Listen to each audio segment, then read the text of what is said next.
suis ravie de vous retrouver pour ce nouveau numéro d'Enquête de santé. Enora, bonsoir. Bonsoir. Je ne sais pas si vous êtes comme moi, Enora, mais Toujours. moi... Attendez, j'ai pas encore dit. Moi, il suffit de quelques minutes en forêt ou face à l'océan et je suis apaisée. Moi, je m'endors avec le bruit des vagues. J'ai une machine à bruit. C'est mon mec qui est content. Bon, on va s'arrêter là sur les privés. En tout cas, c'est l'un des étonnants pouvoirs de la nature sur notre santé et la science cherche aujourd'hui à percer les mystères de ses bienfaits. Stress, anxiété, problèmes cardiaques, problèmes respiratoires. Vous allez découvrir que les pouvoirs thérapeutiques de la nature sont si puissants que certains médecins prescrivent désormais des activités de jardinage ou des bains de nature à leurs patients. Mais comment profiter au mieux de tous ces bienfaits? C'est ce qu'on va voir avec nos experts et avec vos témoins, Enora. Absolument. Nos témoins, ils ont une connexion, vous allez voir, très forte avec la nature, que ce soit grâce au jardinage, la plongée sous-marine, le kitesurf, la randonnée en montagne. Avec eux, on va prendre une bonne dose de vitamine V comme vert. On se retrouve après la diffusion des pouvoirs insoupçonnés de la nature, un documentaire signé Marie Chagnot, David Bocquer, Véronique Jacquin-Bourgin.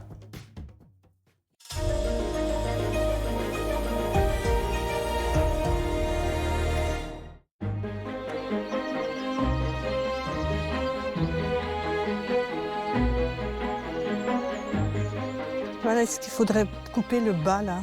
Aussi au-dessus. Ouais. Elles m'ont l'air de devenir trop importantes au milieu. Fais-toi plaisir. Anne et Xavier ont longtemps vécu à Bruxelles, en Belgique. Il y a 8 ans, ils ont tout quitté pour une nouvelle vie en pleine nature, dans ce hameau, au pied des Cévennes. Prendre soin d'un olivier, c'était mon rêve. Là, je réalise un rêve de petite fille. En prenant soin de la nature, on prend soin de soi. On s'arrête, on regarde, on s'émerveille. C'est vrai que ça me change de ma vie de citadine. C'est vraiment quelque chose qui est nouveau, que je découvre et qui fait un bien fou. On a eu comme une harmonie directe avec le lieu et on s'est senti un peu comme un retour à la maison, comme un retour aux sources. Moi, tailler un olivier, je voyage dans l'arbre. C'est comme si je faisais une cabane dedans. C'est très sensuel, un arbre. Quand on touche une plante, il y a une connexion qui est vraiment apaisante, quoi. Parfois difficile, hein, celle-ci, je ne sais pas si je la garde. Xavier était gestionnaire d'entreprise et menait une carrière à 1000 à l'heure. À 56 ans, il s'est écroulé. Un burn-out l'a obligé à tout arrêter.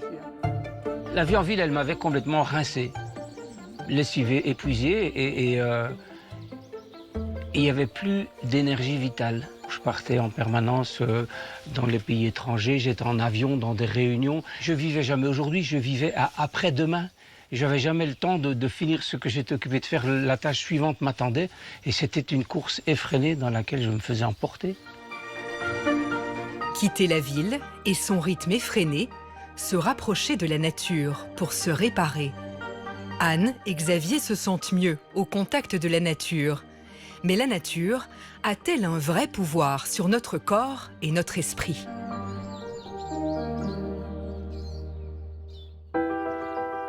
Aujourd'hui, la science cherche à percer les mystères de ses bienfaits. Vous allez découvrir que les bains de forêt et les substances chimiques émises par les arbres ont sur notre organisme des effets comparables à ceux d'un médicament. Oh là là, 96,64, il passe en dessous de 10. Eh ben dis donc, c'est l'apothéose. La brume des cascades et le contact avec la mer pourraient avoir un effet bénéfique sur notre santé respiratoire. Ces gouttelettes d'eau que l'on inhale ont une charge électrique négative et peuvent agir sur l'inflammation des poumons.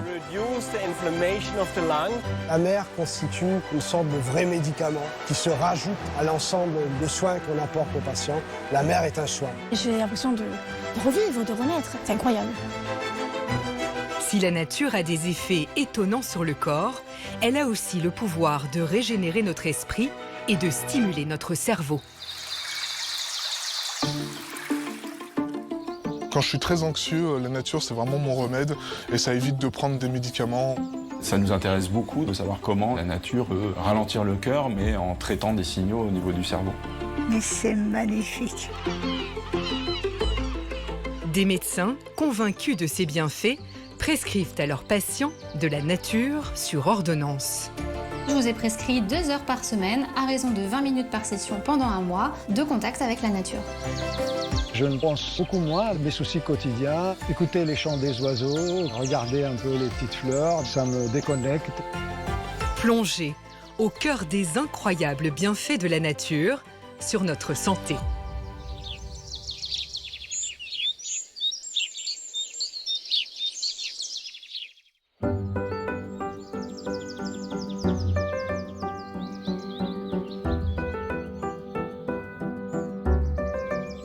En quittant la ville, Anne et Xavier ont changé tout leur mode de vie. Tu peux commencer dans la serre, alors je vais faire de mauvaises herbes. Ok, comme tu veux. Aujourd'hui, ils gèrent des chambres d'hôtes et cultivent leur potager. Tous les gosses aiment bien de faire passer de la terre entre les doigts. Mon cerveau pense plus à rien. C'est des trucs tout simples qui m'enlèvent tout le stress. Xavier a souffert du stress de la vie en ville pendant des années, jusqu'à s'en rendre malade. Il faut que je repasse ici. Se reconnecter à la nature a été pour lui une thérapie.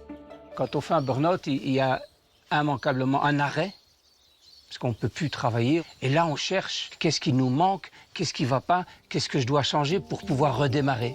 Et dans mon cas, c'était la connexion à la nature qui me donnait cette ouverture-là.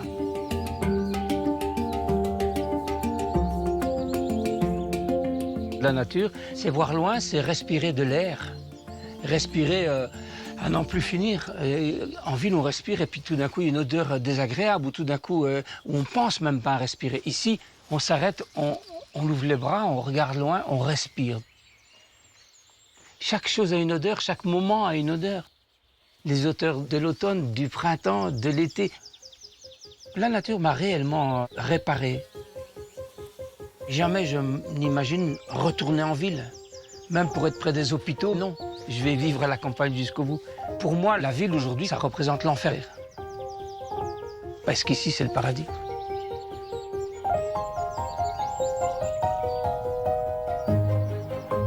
Xavier et Anne ressentent une douceur de vivre au contact de la nature.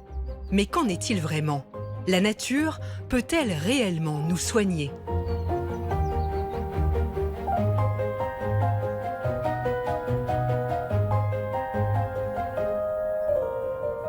Nous allons vivre une expérience sensorielle pour nous amener à nous détendre, nous relaxer et en même temps profiter de cet espace. Alors nous allons... Accompagnés par Françoise, guide de bains de forêt, ces promeneurs vont mettre tous leurs sens en éveil pour profiter des bienfaits de la nature. Mais ces bains de forêt ont-ils un effet démontré sur notre corps? Pour comprendre comment notre organisme réagit lors de cette immersion, nous avons demandé à 2 participants de se livrer à une expérience surprenante. Je m'appelle Danielle, j'ai 70 ans et c'est mon 2e bain de forêt. Je m'appelle Victor, j'ai 26 ans et c'est la première fois que je fais un bain de forêt. Le docteur Pierre Souvet est cardiologue et spécialiste des effets de la nature sur la santé. Pour cette expérience, il prend la tension artérielle de nos cobayes avant le début de la marche. Donc vous avez un traitement pour la tension? Vous avez Rien du tout. Rien du tout? Avant la balade, Victor a 11,7 de tension et Daniel 17,10. Le médecin mesure aussi le cortisol, l'hormone du stress, avec un prélèvement de salive. Donc sur le joue, voilà, hop. C'est parti pour 1h30 de balade.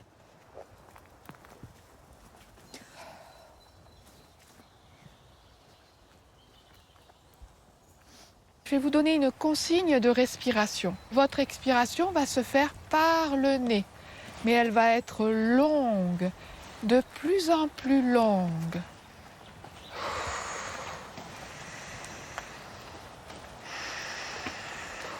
Si la pratique des bains de forêt se développe depuis quelques années en France, au Japon, elle existe depuis près de 50 ans.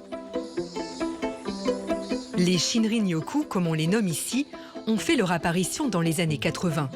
On conseillait alors aux Japonais surmenés par le travail de se plonger dans les forêts pour soigner leur mal-être. Depuis, cette thérapie s'est inscrite dans les habitudes de la population. Le vert de la nature et la pureté de l'air, ça fait du bien. Et ces bains de forêt sont devenus un objet d'étude pour les scientifiques. L'homme a toujours vécu dans la nature. Le corps humain est conçu pour s'adapter spontanément à celle-ci. Nous sommes arrivés à une situation où le simple fait d'entrer en contact avec la nature lors d'un bain de forêt procure une sensation de détente. Le bain de forêt, c'est permettre à l'homme d'entrer en contact avec la forêt, de ne faire plus qu'un avec elle, de créer un état de synchronisation entre l'homme et la forêt. Cette synchronisation permet au corps de se détendre. Cette sensation de détente, décrite par le chercheur japonais, se traduit-elle par un vrai changement dans le corps? On a souvent ce cliché en tête de faire des câlins aux arbres. C'est vraiment très réducteur. Quand on est sous le couvert de ces arbres, on bénéficie directement des phytoncides. Ce sont des aspects chimiques, physiques que l'on vient capter. Les phytoncides, ce sont des composés organiques volatiles émis par les arbres pour se protéger des bactéries, des champignons et des insectes. Les promeneurs les respirent, les phytoncides pénètrent dans le corps. Après avoir touché les récepteurs olfactifs, ils atteignent l'hypothalamus, une zone du cerveau qui contrôle le système nerveux autonome. Ce système régule notamment notre tension artérielle et certaines hormones comme le cortisol, l'hormone du stress.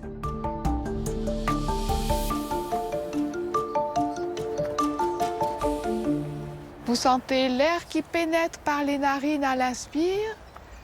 Petit à petit, votre odorat s'affine.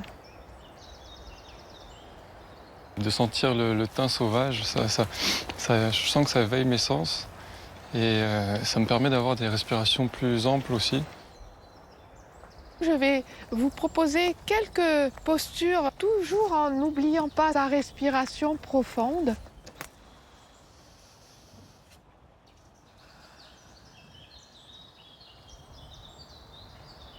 C'est complètement différent d'une randonnée, parce que quand on marche dans le cadre d'une randonnée, si on est avec des amis, on va se mettre à parler.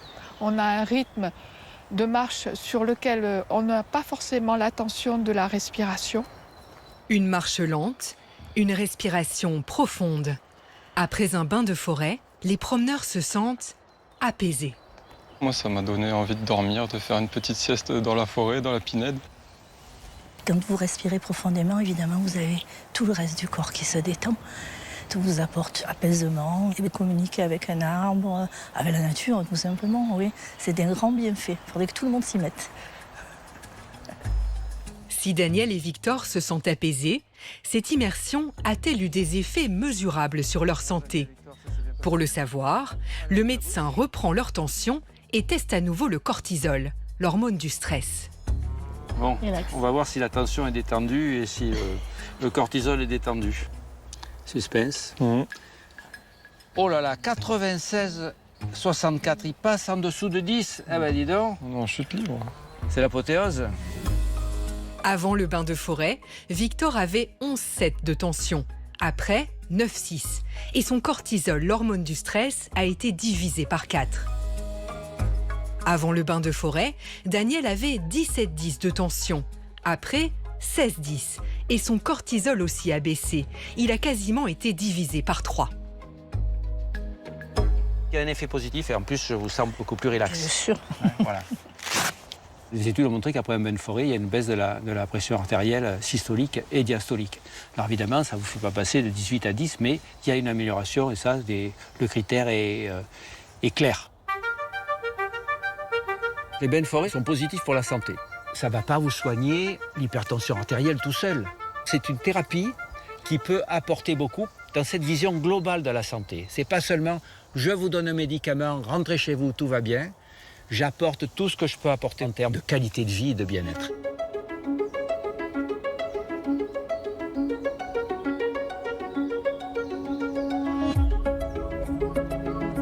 Les arbres ont le pouvoir de réduire notre stress, mais ils ne seraient pas les seuls à agir sur notre santé.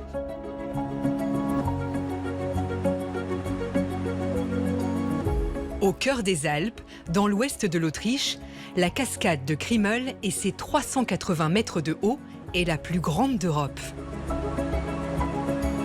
Le nuage d'eau qu'elle produit est étudié depuis 2 siècles, car il aurait des vertus thérapeutiques.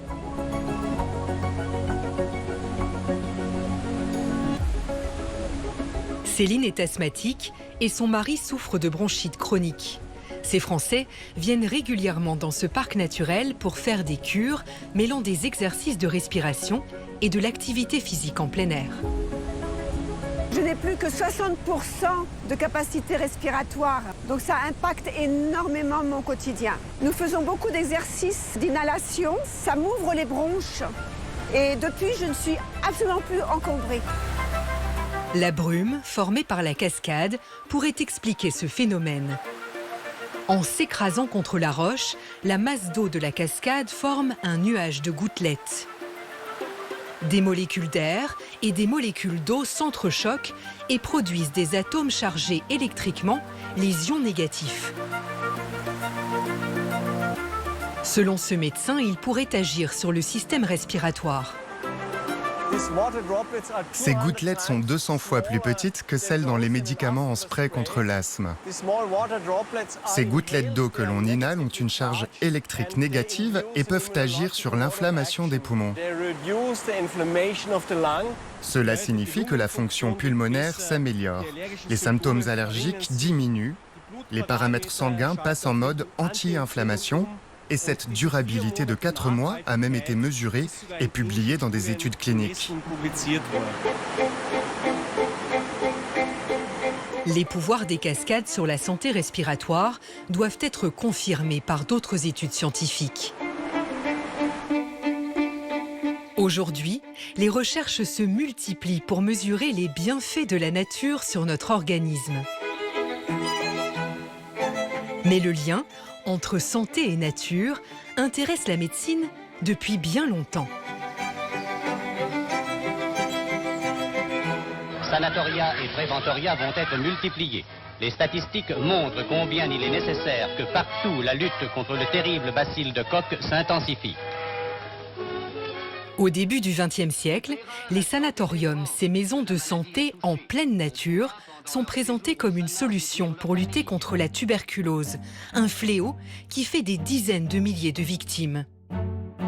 À l'époque, aucun médicament n'existe pour soigner cette maladie contagieuse qui atteint surtout les poumons. Pour les médecins, une évidence s'impose. C'est en ville, où les populations sont confinées dans des logements insalubres, que les malades sont les plus nombreux. Pour limiter les ravages de la tuberculose, il faut avant tout isoler, dans la nature, les malades ou les populations à risque. Des sanatoriums fleurissent partout en Europe.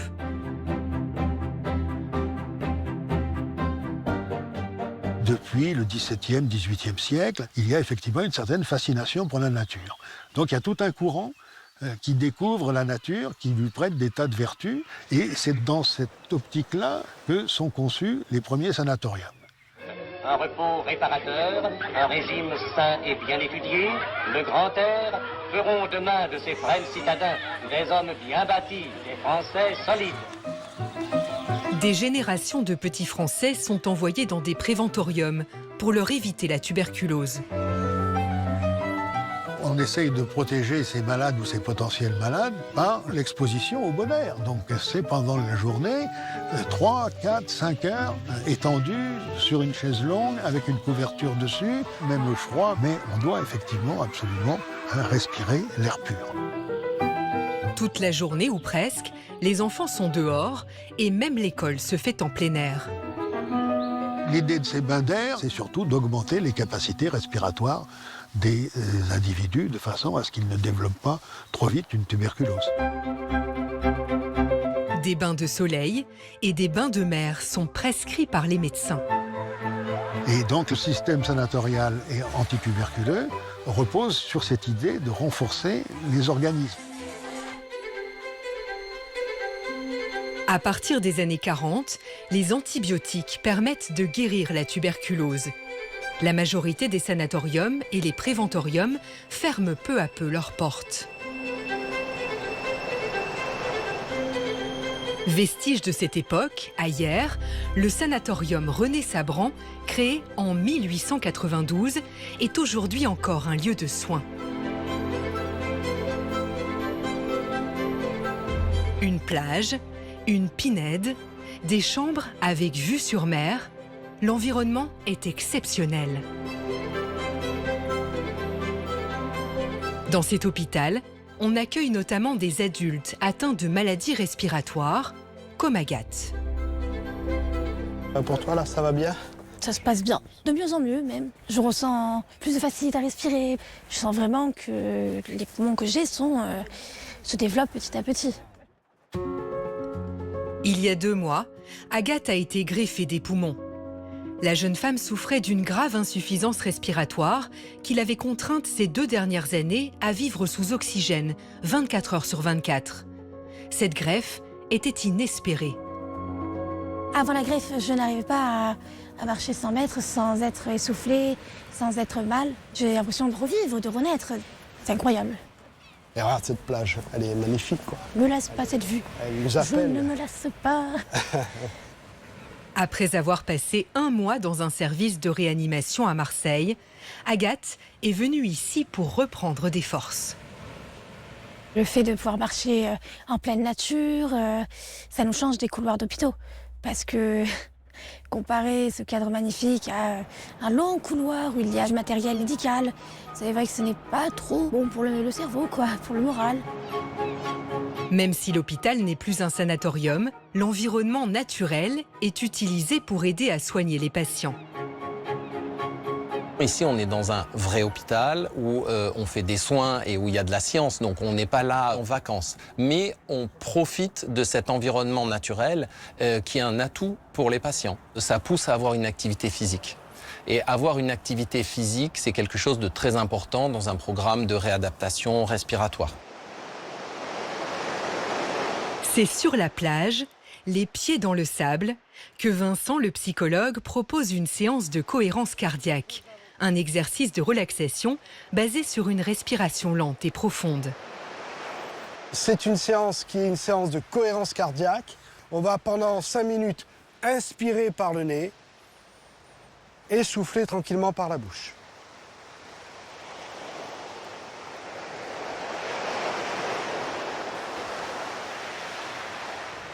Je vous rappelle qu'on aimerait bien que vous puissiez avoir cette pratique-là au moins 3 fois par jour, si possible dans un cadre comme celui-là.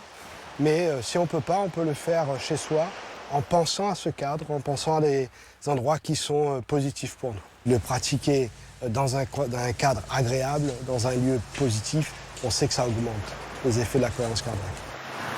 La mer constitue une sorte de vrai médicament. C'est quelque chose qui se rajoute à l'ensemble de soins qu'on apporte aux patients. La mer est un soin, voilà.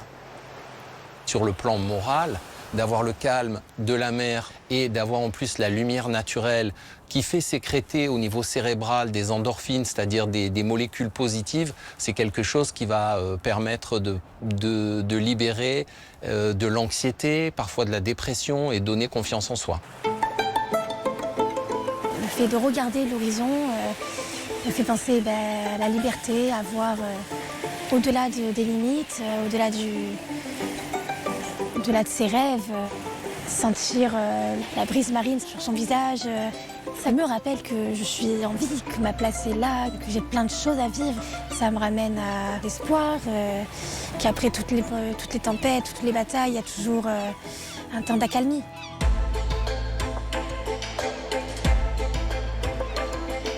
La nature a une place importante dans cet établissement de soins car elle est au cœur de son histoire. Mais cela reste une exception. Pendant des décennies, quand la France construit ses grands ensembles hospitaliers, la nature est totalement négligée. En 1970 s'élèvera ici un bâtiment de 120 mètres de long sur 10 niveaux. L'hôpital de Tulle possédera alors tous les services que doit comporter un centre hospitalier. Mais une étude étonnante va relancer l'intérêt pour la nature dans les lieux de soins. L'histoire commence en 1984 aux États-Unis. Roger Ulrich, un chercheur en psychologie, étudie 2 groupes de patients, tous opérés de la vésicule biliaire. Le premier groupe occupe des chambres avec vue sur un mur de briques, l'autre avec vue sur des arbres. Les résultats de l'étude sont surprenants. Ceux qui avaient la fenêtre qui donnait sur un espace végétal étaient hospitalisés moins longtemps, donc ils sortaient plus vite de l'hôpital, et puis aussi ils consommaient moins d'antidouleurs. Roger Ulrich élargit ses recherches en étudiant notamment l'architecture en psychiatrie. Fin des années 2010, Ulrich a mené une expérimentation dans des hôpitaux dans les pays scandinaves. Il a montré que quand on végétalisait un service d'hospitalisation en psychiatrie, il y avait moins d'utilisation, par exemple, de tout ce qui peut être acte sous la contrainte, et notamment l'utilisation des injectables, l'utilisation de l'isolement. La végétation agirait donc comme un tranquillisant naturel chez certains patients atteints de pathologies mentales. Lucas souffre de schizophrénie avec des hallucinations auditives. Les longs moments passés dans ce parc de l'hôpital du Vinatier à Lyon l'apaisent. Je suis atteint de la maladie de la schizophrénie, paranoïde. Donc la nature, elle va beaucoup m'aider pour tout ce qui va être voix. Donc ça me permet de me reconnecter au réel. Quand je suis très anxieux, la nature, c'est vraiment mon remède. Et ça évite de prendre des médicaments, au moins de diminuer les dosages. Parce que bon, il y a des contreparties aux médicaments aussi. Que la nature, bon, il n'y a que du positif là-dedans.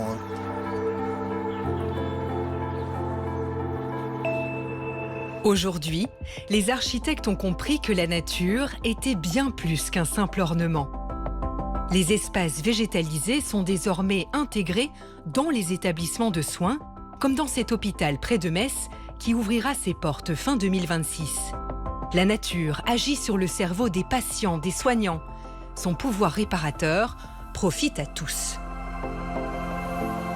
Quand on est dans la nature, l'attention, elle est stimulée par des stimuli qui sont agréables, qui sont esthétiquement plaisants pour l'œil humain, qui ne demandent pas d'effort de traitement. On n'est pas en train de bloquer, on n'est pas en train de contrôler, de réguler des émotions négatives. On n'est pas en train de prendre des décisions, on n'est pas en train d'essayer de résoudre des problèmes. On n'a pas forcément besoin d'un effort pour comprendre ce qui se passe. Si on regarde les nuages passer ou si on regarde les feuilles bouger dans les arbres. C'est doux, c'est une attention diffuse qui nous permet d'être apaisés. Donc ça a un effet restauratif réellement sur nos capacités d'attention. Les chercheurs ont créé un terme qui s'appelle la soft fascination, en français la fascination douce, qui fait du bien.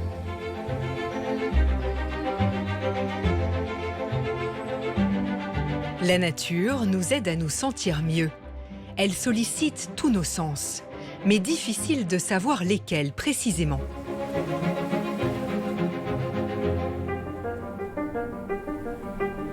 Pour tenter de comprendre, des chercheurs en neurosciences ont imaginé une expérience qui mesure l'impact sur l'homme d'un son de nature par rapport à un son urbain. On sait que prendre une dose de nature, ça fait du bien, mais quelle partie de la nature vraiment fonctionne sur le cerveau, sur le stress, ça on ne le sait pas encore très bien. C'est un petit peu comme un médicament, on aimerait comprendre quel est l'ingrédient actif. Vas-y. La cobaye pour l'expérience, c'est Maëlys, une étudiante. Son activité cardiaque et son activité cérébrale, mesurées par ces électrodes, vont être enregistrées pendant toute la durée du test. Objectif, comprendre comment ces paramètres interagissent. On pense que l'activité cérébrale, en se modulant, peut avoir un impact sur l'activité du cœur. On parle souvent aujourd'hui de l'axe cœur-cerveau. Et ça nous intéresse beaucoup dans cette manip de savoir comment la nature peut ralentir le cœur, mais en traitant des signaux au niveau du cerveau. Première étape, on mesure les capacités cognitives de Maëlys sans stress. Il y a 2 formes qui vont apparaître et il faut appuyer sur la barre espace à chaque fois que vous allez voir une étoile et ne pas appuyer quand vous voyez un diamant. Je suis prête. Sa mémoire de travail, son attention visuelle et ses prises de décision sont évaluées. Deuxième étape, Maëlys subit un stress physique. La jeune femme doit plonger sa main dans une eau très froide. Tu dois veiller à bien garder ta main jusqu'à ton poignet, jusqu'au haut de ton poignet, immergé dans l'eau. D'accord. C'est un peu froid, très froid. À présent, Maëlys est soumise à un stress cognitif. Elle doit faire du calcul mental. Donc si je te demande 2087 moins 13, plus vite. 2061. 2061 moins 13. Plus vite. 2048. Et là, on va repasser la main dans l'eau froide. Les phases de calcul et de bain d'eau froide se succèdent plusieurs fois. 2826. 3108 moins 17. Plus vite. 3000. Plus vite. C'est un peu éprouvant pour le calcul mental. La main dans l'eau froide, au bout d'un moment, ça picote, ça stresse bien. Maintenant que Maëlys est bien stressée, on va essayer de voir si, grâce à des sons de nature, on arrive à lui faire redescendre son stress. Là, je vais t'installer un casque sur les oreilles pour t'exposer à des sons de nature.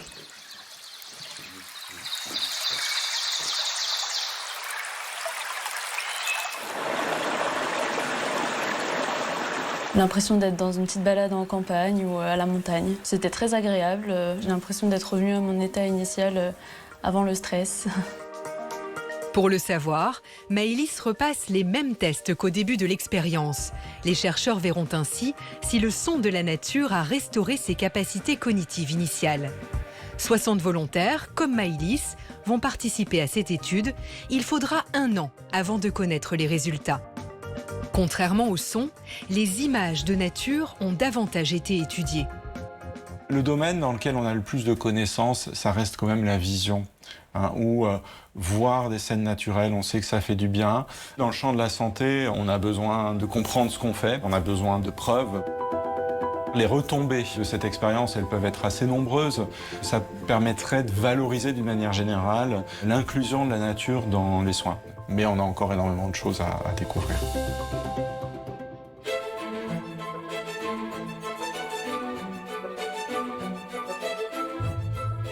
Les mécanismes des bienfaits de la nature sur notre corps et notre esprit sont encore mystérieux. Mais déjà, des médecins proposent des soins en lien avec le milieu naturel, comme le jardinage. Hey, salut Claude! Eh bonjour! Tout le monde va bien? Ah ouais? Ah mais ça a bien avancé depuis la dernière fois. Bon, ben je vais m'y mettre aussi alors. Eh ben, prenez vos gants et puis vous pouvez nous rejoindre. Ok.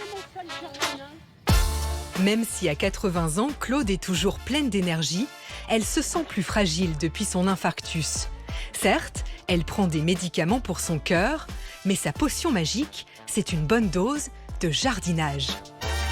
Allez, les petits radis, on y va.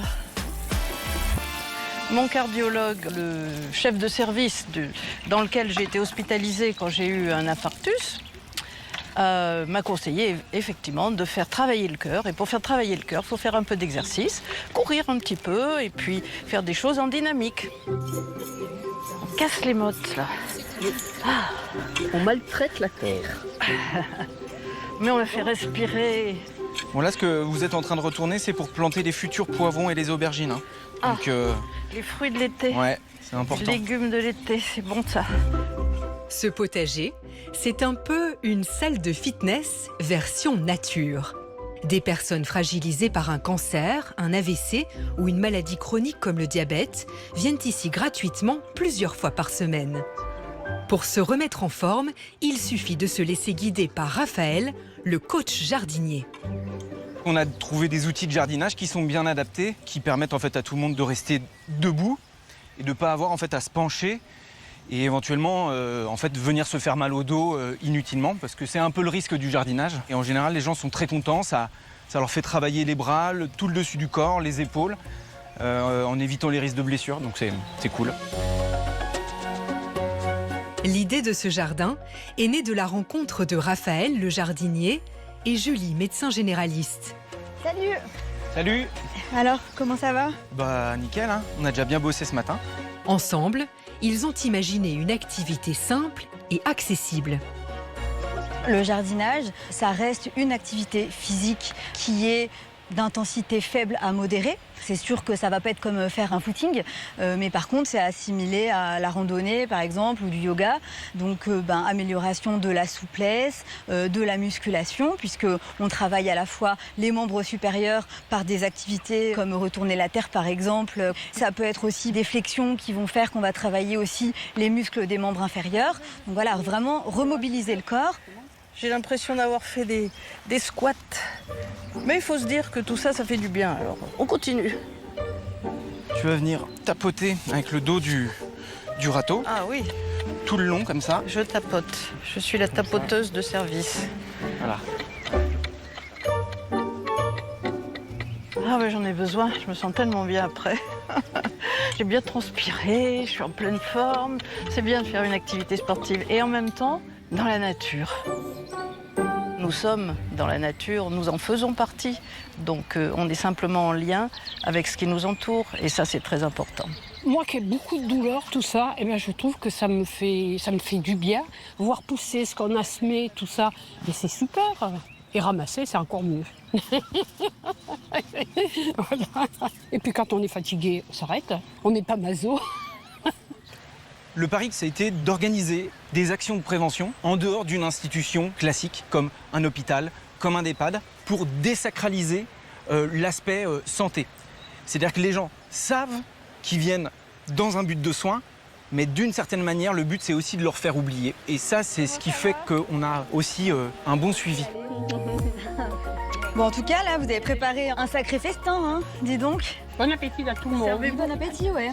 On est accompagné de gens qui sont sympas, on s'entend bien, il y a de la solidarité et on est content de se retrouver. Ça ajoute un plus. Passer du temps au jardin pour aller mieux n'est pas toujours possible.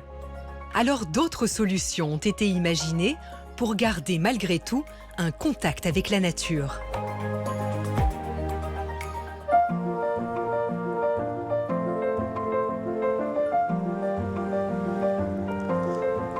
Je viens faire ma chimio aujourd'hui. Nathalie souffre d'un cancer de la moelle osseuse. Depuis 4 mois, elle se rend plusieurs fois par semaine à l'hôpital de Saint-Quentin. Aujourd'hui, l'équipe soignante lui propose de participer à une étude clinique. Bonjour Abida. Bonjour mesdames. Vous allez bien? Ça va et vous? Ça va. Et vous? Ça va. Pour cela, elle va regarder des images de nature dans un casque de réalité virtuelle avant de recevoir son traitement. Le but de cette étude, c'est de mesurer l'impact de la réalité virtuelle sur les effets secondaires liés à la chimiothérapie. Je n'ai jamais eu de casque virtuel sur la figure et je n'aime pas les jeux vidéo. Mais malgré tout, vous êtes prête à... Je suis prête à le faire, oui. Oui, je suis prête à le faire parce que j'ai plus peur de rien. Et j'aime bien tout ce qui est aventure. Je veux découvrir. De 0 à 10, comment évalueriez-vous votre... Avant de tester le casque, l'état émotionnel de Nathalie est évalué. Est-ce que vous éprouvez des sensations soudaines de panique? Oui. Avez-vous eu des difficultés pour dormir? Beaucoup. D'accord. Avez-vous eu des nausées? Beaucoup. Avez-vous vomi? Oui. Le stress et l'anxiété majorent le risque d'avoir des effets secondaires, comme les nausées et la fatigue. Alors on prend toujours les constantes avant et après pour faire un comparatif et pour avoir des éléments factuels, des éléments biologiques en fait, en plus de votre ressenti. L'objet de l'étude est de savoir si les images virtuelles de nature détendent les patients. C'est bien en face des yeux, c'est bien posé sur le nez. Ça y est. Voilà. Et bien bonne immersion, Abida. Merci beaucoup.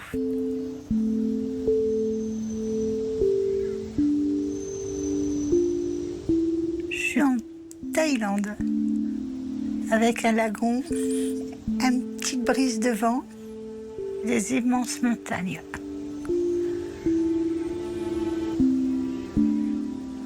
Mais c'est magnifique. Je ressens, je suis apaisée, je suis calme.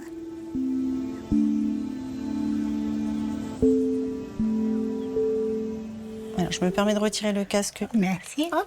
Voilà. C'était génial. On a vu que ça vous avait fait du bien. Oui, franchement, oui. Là, voilà, votre... vous m'avez fait partir en vacances. Oui, mais c'est très bien. C'est le but. Entre le ressenti des patients et puis les constantes biologiques, on s'aperçoit qu'il y a un réel intérêt en fait à la réalité virtuelle. On peut supposer que madame est dans de bonnes conditions pour recevoir son traitement et diminuer au maximum les effets secondaires.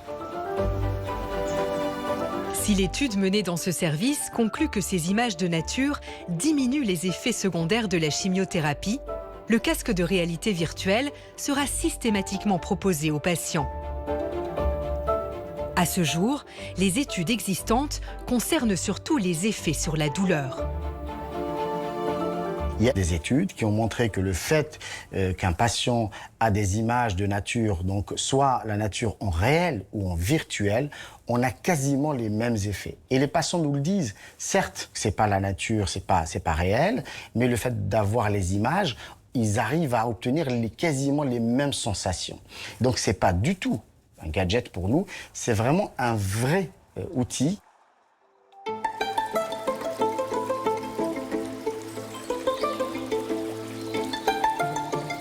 Le pouvoir apaisant de la nature est si puissant que certains médecins libéraux s'en saisissent et changent leur pratique. Ils prescrivent sur ordonnance un contact avec la nature pour soigner leurs malades.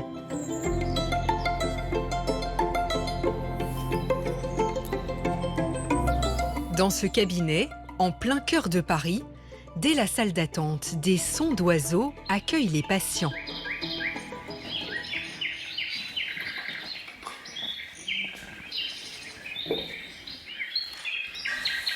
À nous.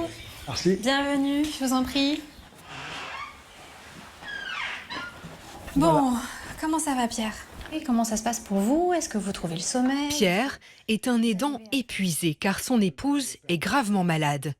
Il dort très mal. Et vous sentez que le niveau de stress est encore assez élevé? Il est assez élevé parce que tout le temps, je me sens sous tension tout le temps, 24 heures sur 24. Le docteur Gaspard, son médecin traitant, lui propose une prescription de nature pour l'aider à mieux dormir. Ce que vous êtes en train de vivre, c'est une situation qui est physiologiquement difficile. D'accompagner quelqu'un, c'est difficile. J'aimerais bien vous proposer d'aller un peu plus en nature, c'est-à-dire vous prescrire de la nature. C'est quelque chose qui vient surtout du Canada ces dernières années. Et l'idée, c'est d'écrire sur l'ordonnance les consignes pour aller passer du temps en nature. À la fois, ça va vous permettre de sortir, d'aller vous ressourcer, d'aller prendre un temps pour vous. On a montré que ça permettait d'améliorer le sommeil, d'améliorer les situations d'anxiété et de stress. Donc là, je vous remontre comment ça se présente. Donc en gros, je vous ai prescrit 2 heures par semaine, à raison de 20 minutes par session pendant un mois, de contact avec la nature. Là, quand on l'écrit noir sur blanc, c'est plus facile de le respecter. Parfait. Alors ça m'arrivait avant de le faire souvent à l'oral, cette prescription, cette proposition d'aller dans la nature. Et en fait, on a montré que lorsque c'est écrit, lorsque c'est prescrit, lorsqu'il y a ce cadre de l'ordonnance, eh bien on a une meilleure observance. Les patients sont plus volontaires et ont envie de respecter en fait les conseils de leur médecin.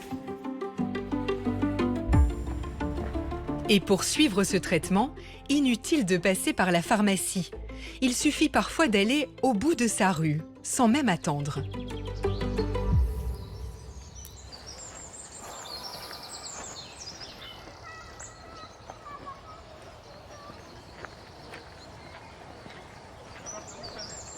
J'ai l'impression que quand je marche comme ça et que je suis imprégné de ce qu'il y a autour de moi, eh bien je ne pense beaucoup moins à mes soucis quotidiens. Écouter les chants des oiseaux, regarder un peu les petites fleurs, de temps en temps en sentir une, ça me déconnecte.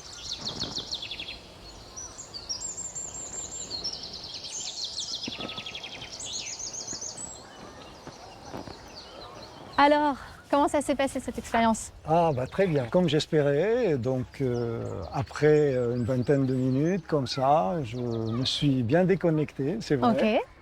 En évitant de penser à... Mais ça s'est fait naturellement, j'ai pas pensé à mes soucis, etc. Est-ce que vous pensez que ce serait possible de refaire cette expérience plusieurs fois dans la semaine? Vous arriveriez à... Bien sûr, ça me convient parfaitement et cette harmonie avec la nature me va très très bien. C'est un outil tellement facile à mettre en place qui est peu coûteux. Ça permettrait une économie sur les médicaments plus délétères comme les benzodiazépines ou les somnifères. Quand parfois on a essayé des choses, ça ne marche pas, pourquoi pas ajouter la prescription de nature? Donc j'ai bon espoir qu'à l'avenir, la prescription de nature soit aussi valorisée et mise en lumière. S'immerger régulièrement dans un espace vert est bénéfique pour la santé physique et mentale. Mais 8 Français sur 10 habitent en ville. Nous sommes déconnectés de la nature. Il faut savoir que l'être humain est déconnecté de la nature parce qu'en fait, on a pensé qu'on pouvait s'émanciper de la nature. Vous savez que l'être humain est né dans la nature, il est né dans les forêts. Et à un moment donné, il s'est protégé des forêts, il s'est protégé des bêtes sauvages. Donc il s'est réuni dans un espace urbain très minéral en pensant pouvoir être protégé et ne plus avoir besoin de la nature. Or, aujourd'hui, on se rend compte que c'est une erreur. Donc, qu'est-ce qu'on fait? On réintroduit de la nature en ville. L'humain a besoin de réintégrer de la nature dans son espace de vie. Angers, une ville parmi les plus vertes de France. Ici, l'accès aux espaces végétalisés est une priorité. Depuis 40 ans, on ne cesse de planter des arbres. Ce matin, c'est la place de la cathédrale qui est en chantier. C'est vrai qu'on va se mettre à planter les 3 arbres. C'est un Magnolia comus. Dans 15 jours, 3 semaines, il est en fleurs. Et après, en feuilles, ça va suivre. Fanny Maujean est responsable des parcs et jardins à Angers. C'est elle qui a imaginé comment verdir cette place. Messieurs, le chantier se déroule plutôt bien, comme vous le souhaitez? D'accord. Le sol, c'est tout bon? Pas de soucis? Très bien. Au-delà de la volonté politique, elle reconnaît que planter des arbres en ville tourne très vite au casse-tête. C'est un vrai défi d'arriver à planter des arbres en ville. En fait, un arbre, c'est pas juste un tronc, ça a tout un système racinaire qui va se trouver confronté à des réseaux souterrains, des voies bus, des voies voitures. Donc, il est très compliqué de planter ces arbres et donc il faut une prouesse technique pour arriver à les planter. Un défi qui mérite d'être relevé, parce que les arbres ont aussi des super pouvoirs en ville. Ils améliorent la qualité de l'air et permettent de lutter contre la canicule. Les plantations d'arbres dans la ville sont là pour offrir de l'ombrage. Au bout de 5 ans, on arrive à diminuer entre 6 et 10 degrés sous un arbre grâce à l'ombrage porté et grâce à l'humidité en fait apportée par ces arbres. Les arbres aident aussi à réduire la pollution sonore. Un arbre qui a beaucoup de feuilles a ce pouvoir d'absorber le bruit. C'est un pouvoir qui est méconnu, très utile en ville et c'est pour ça qu'on essaye de planter ces arbres d'alignement dans les rues pour toujours constituer en fait cet écran entre l'habitant et la rue. La place Marcel Vigne a été réaménagée il y a 5 mois. Près de la moitié de l'espace a été végétalisé. Pour le plus grand plaisir de Monique, une retraitée qui profite désormais d'un cadre plus agréable.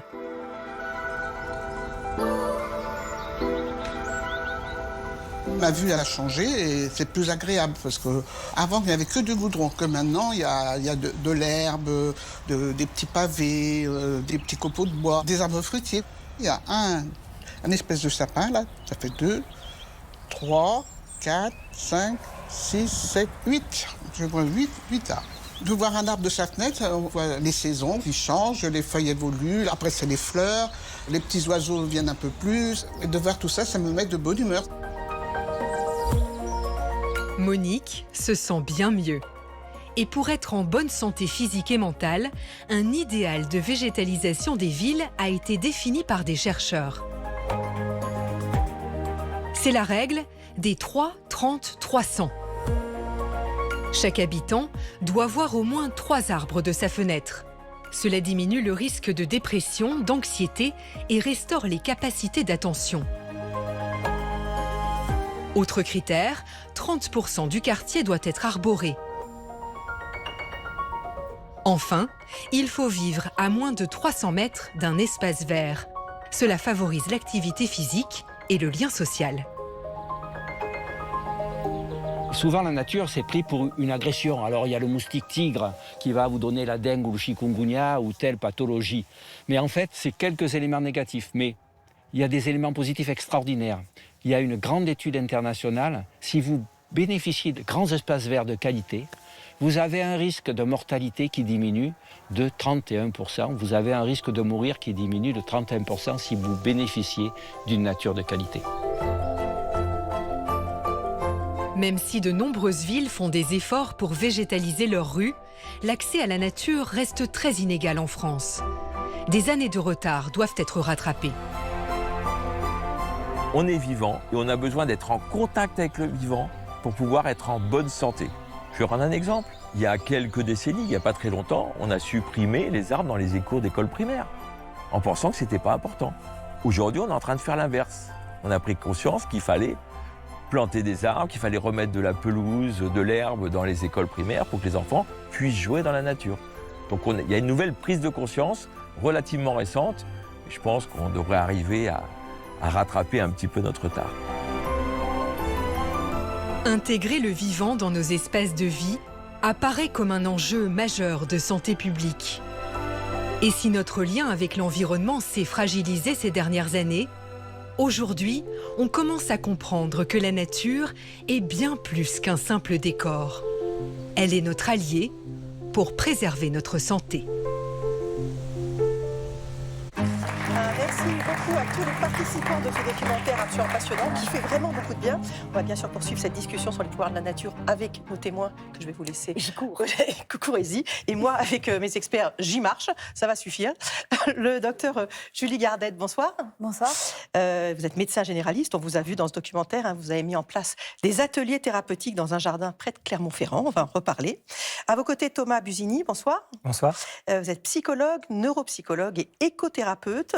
Écothérapeute, ça consiste à effectuer des séances de thérapie dans la nature, c'est ça? C'est ça, c'est des psys qui sortent du cabinet.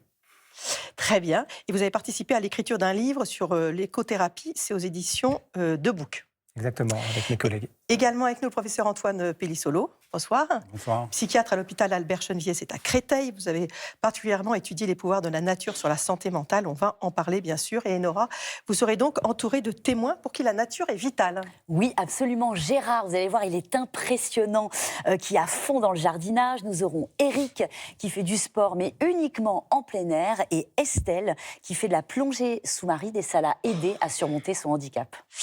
Alors, on a vu dans le documentaire, hein, il y a de nombreuses études qui démontrent vraiment très sérieusement les bienfaits de la nature sur notre santé. On se fait quand même une fausse idée à ce sujet. C'est un domaine qui n'est pas toujours pris au sérieux, même si aujourd'hui, c'est vrai que les études sont de plus en plus nombreuses. Mais comme le dit l'une des intervenantes, ça n'a rien à voir, ce dont on parle, avec les câlins aux arbres ou les baignades tout nus dans un lac. Bon, c'est différent. Vous avez été déjà confronté à ce type d'idées reçues quand même? Que c'était pas sérieux, que c'était un truc un peu pour 68 arts ou des choses comme ça? Oui, exactement. C'est souvent ce qu'on me dit hein, quand je dis que je pratique l'écothérapie. On me dit, regarde, tu vas faire des câlins aux arbres avec tes patients, c'est sympa ton travail. Bon, c'est pas tout à fait ça. Hein, donc, c'est vraiment un vrai processus thérapeutique, mais qui est expatrié en dehors du cabinet. Mais on fait bien attention à respecter le cadre, la posture, l'intimité, la sécurité du patient, comme dans une vraie séance de thérapie en cabinet. Mais c'est vrai qu'il y a des années, il n'y avait pas d'études, donc c'était difficile de prouver qu'il y avait un vrai bénéfice. Oui, tout à fait. Et puis, ça fait du bien d'aller spontanément dehors dans la nature. On n'a pas besoin d'un thérapeute pour ça. Mais quand c'est pratiqué dans un cadre thérapeutique, c'est vrai qu'il y a certaines règles à respecter. On reviendra sur les prescriptions de nature. C'est toujours bien perçu? Je rejoins un petit peu mon collègue. Effectivement, hein, c'est quand même une discipline qui est relativement récente. Les travaux aussi sont relativement récents et nécessitent encore qu'on apporte des preuves. Alors, en santé mentale, je pense que mes collègues en reparleront, mais c'est vrai que c'est le domaine où on a le plus de preuves. Pour le coup, moi, je travaille plutôt, j'utilise plutôt la nature pour les maladies chroniques et notamment les maladies cardiovasculaires où on va s'attacher plutôt à la santé physique. Et c'est vrai qu'autour de la santé physique, les preuves sont encore modéré, donc on a encore besoin de faire avancer la recherche. Et forcément, auprès des collègues, ça peut paraître encore quelque chose qui n'est pas forcément très accepté. Donc il faut continuer à travailler là-dedans et puis mener des expériences et puis aussi avoir des retours des patients, parce que c'est très important d'avoir les témoignages des gens et de montrer que ça leur fait du bien et qu'on peut continuer dans cette voie.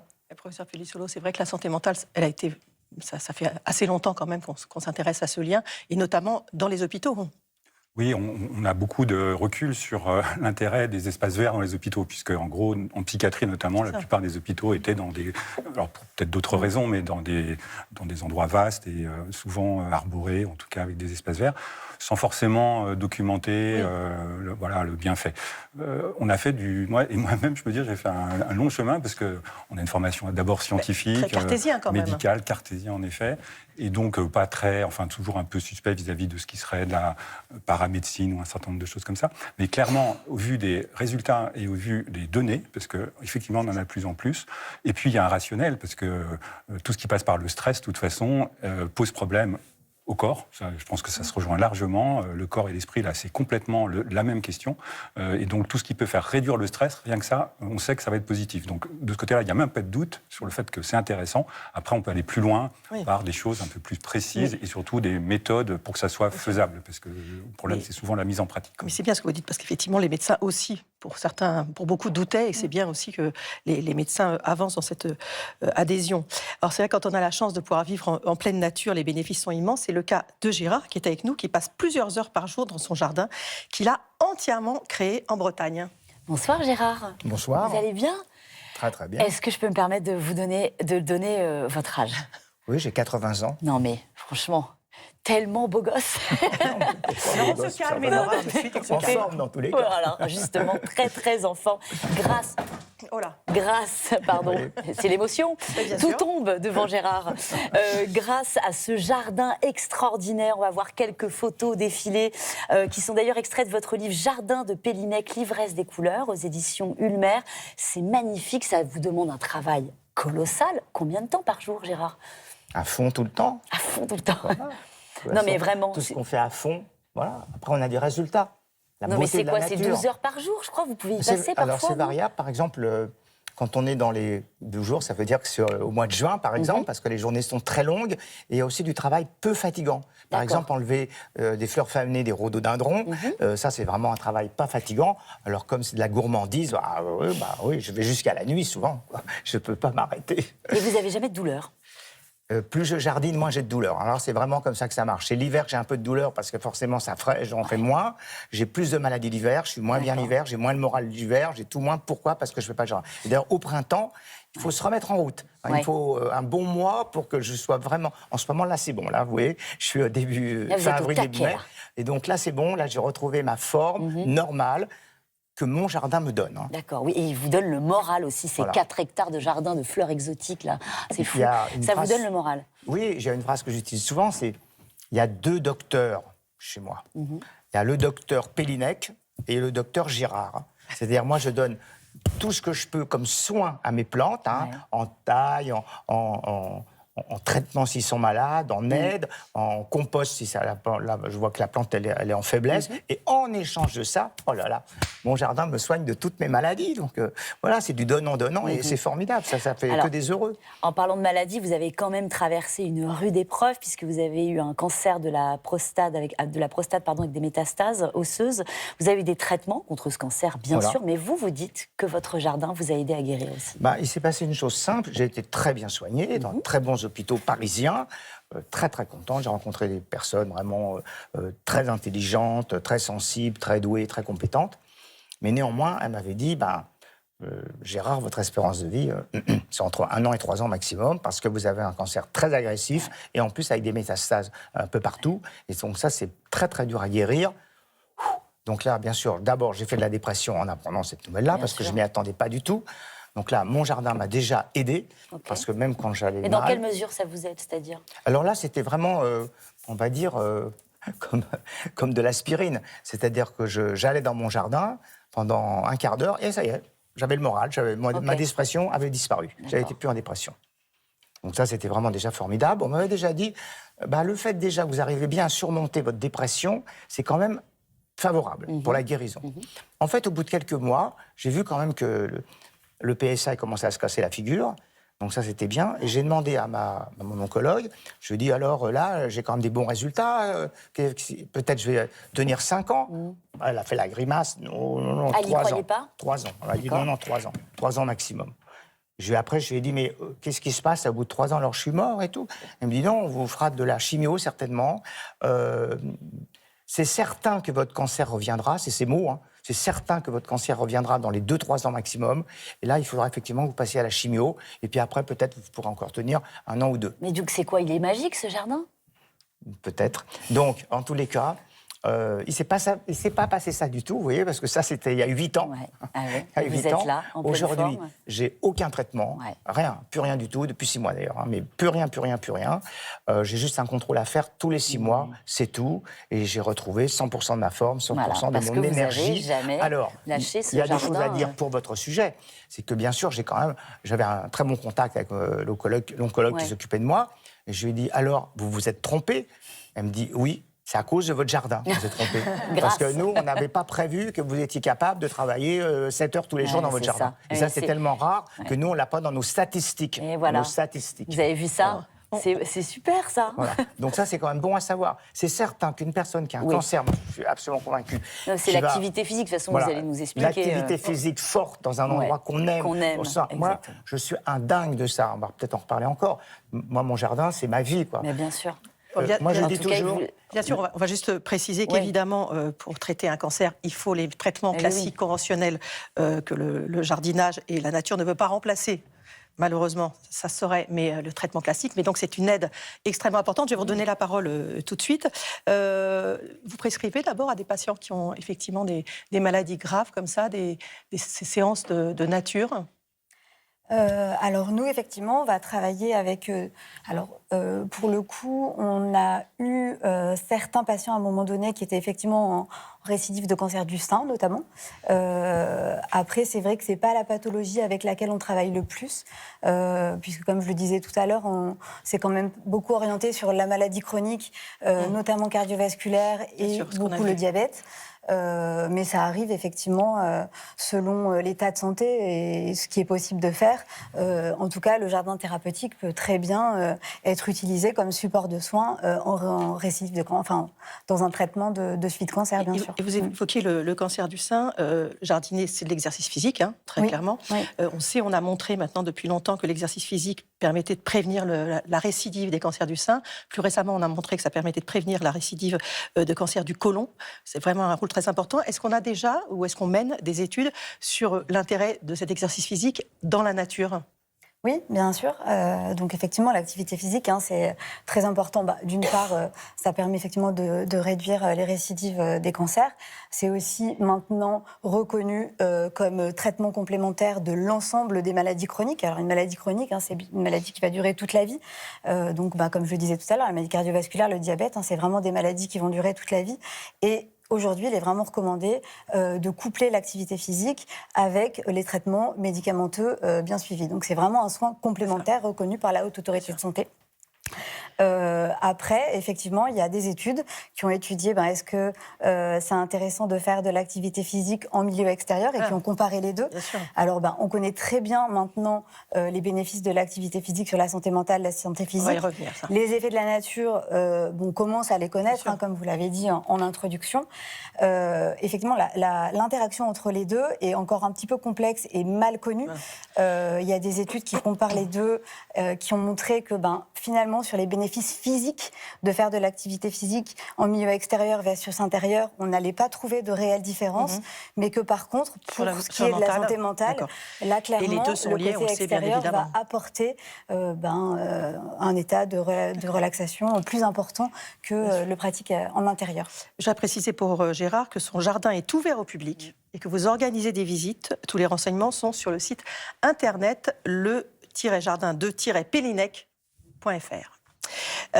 Professeur Pellicelot, quand on entend ce témoignage, parce que je veux vraiment qu'on fasse une émission qui est, comme vous le disiez, qui ne laisse pas de place au doute C'est vraiment important parce que c'est des choses sérieuses, ce dont on parle, mais il y a beaucoup de choses qui ont été dites qui ne sont pas toujours sérieuses. On peut, quand on est très malade, quand on est fragile, on est prêt à croire n'importe quoi. Et c'est vrai, je voudrais qu'on élimine cette question d'emblée, que les malades peuvent être des proies très faciles pour des pseudo-experts de la nature, ce que ne sont pas du tout ni nos experts sur place, ni ceux qui étaient dans ce documentaire. Il y a quand même un risque de dérive dans ce domaine. Comment on s'en méfie ? Alors, la dérive, je pense qu'elle est quand même moins dangereuse que dans d'autres domaines de propositions un petit peu pseudo-scientifiques. Parce que moi, je vois peu de cas où ça serait dangereux. Si non, mais ça serait arrêter votre traitement et allez vous promener. C'est ce que vous disiez tout à l'heure, ça ne remplace pas. Parce que les bien fondés, enfin les bienfaits et les risques de ne pas être assez dans la nature, d'être dans des espaces plutôt pollués, etc., c'est jamais la source unique, en tout cas, d'une maladie, et ça sera jamais le traitement unique d'une maladie. Par contre, c'est des bons, on dit, adjuvants, c'est-à-dire que c'est vraiment un renfort d'un traitement qui, par ailleurs, est nécessaire et fonctionne. Et puis aussi, enlever ces facteurs de risque, ça permet de mieux se protéger. Ça ne veut pas dire qu'on n'attrapera jamais de cancer si on fait tout ce qu'il faut, mais on réduit les risques. Et donc, si on le conçoit comme ça, comme quelque chose qui accompagne et qui fait du bien de toute façon, même spontanément comme ça, de se sentir motivé, ce que décrit Gérard, c'est à donner envie de vivre, tout simplement. Et déjà, avoir envie de vivre, c'est déjà faire un pas contre beaucoup de mal-être et de maladies. Donc, de toute façon, l'avantage, c'est que ça ne peut pas être très dangereux, à condition, encore une fois, qu'on respecte les traitements. Après, je pense que les indications qu'on peut avoir aujourd'hui, elles sont basées quand même sur de plus en plus de données scientifiques et ça, c'est très important. Et qui ont en plus, en tout cas, des débuts d'explication. Parce que pour être convaincu, il faut aussi comprendre que ça soit plausible, que c'est pas magique, justement. Et je crois qu'on a aujourd'hui pas mal de recul pour dire que, par exemple, les espaces naturels, c'est déjà des espaces qui ne sont pas pollués, donc ça, c'est quand même un avantage de supprimer des agressions et des stress, parce que la pollution, c'est aussi les agressions sensorielles qu'on a en ville et qu'on a moins à la campagne. Et puis, c'est aussi d'ajouter des facteurs positifs, alors qu'on comprend moins bien. Il y a des facteurs biologiques, on en parlait dans le reportage. C'est encore pas mal d'hypothèses sur ce qui émane des arbres, par exemple, pour se servir pour sa santé à soi.